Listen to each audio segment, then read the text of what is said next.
Hótel Klettur er 3 stjörnu hótel. Það er staðsett í miðbæ Reykjavíkur. Við nálægt miðbæn, maður þess að vera alveg ofan í honum. Þetta var 86 herbergi en tvöfaldaðist 2015. Ferðamannaiðnaðurinn er búinn að stækka mjög mikið síðan og við erum búin að þurfa að þróast með þessu mjög mikið. Okkur gafst það tækifæri í fyrra að byrja að vinna með hæfnisetri ferðaþjónustunnar. Sá fræðsluaðili sem við höfum verið að vinna með er Gerum betur.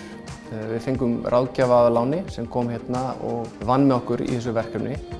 Fyrst með því að gera ákveðna greiningu á hótelinu. Innifalið í því var mörg samtöl við inn á þessa aðila í öllum deildum og brjóta niður nákvæmlega þarfir á hverri deild, hvernig við getum bætt og ýtt hlutunum áfram.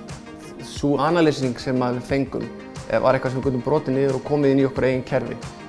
Svona batteri eins og hótel er með rosalega marga þætti og það fyrsta sem hugsað hvað var að þjálfun, þá að tala að þjálfa starfsfólkið sem beint fyrir framan gestinn. Það er bara einn smá partur af öllu þessu skrímsli. Þannig að öll þessi þjálfun sem við gefum öllum, það er að segja þrifum, eldhúsinu alls staðar. Þetta býr til þessa heild. Þú þarft að involvera alla í þetta, ekki bara þá sem gestirnir eru að sjá. Þetta er eitthvað sem er algjört grundvallaratriði til þess að þetta fungeri og við erum að sjá þennan árangur með því að koma öllum í rétta þjálfun.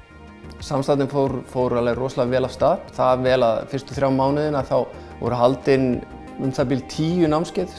Þetta hefði aldrei gengið og aldrei virkað nema með þessum stuðning sem við fengum frá Gerum betur.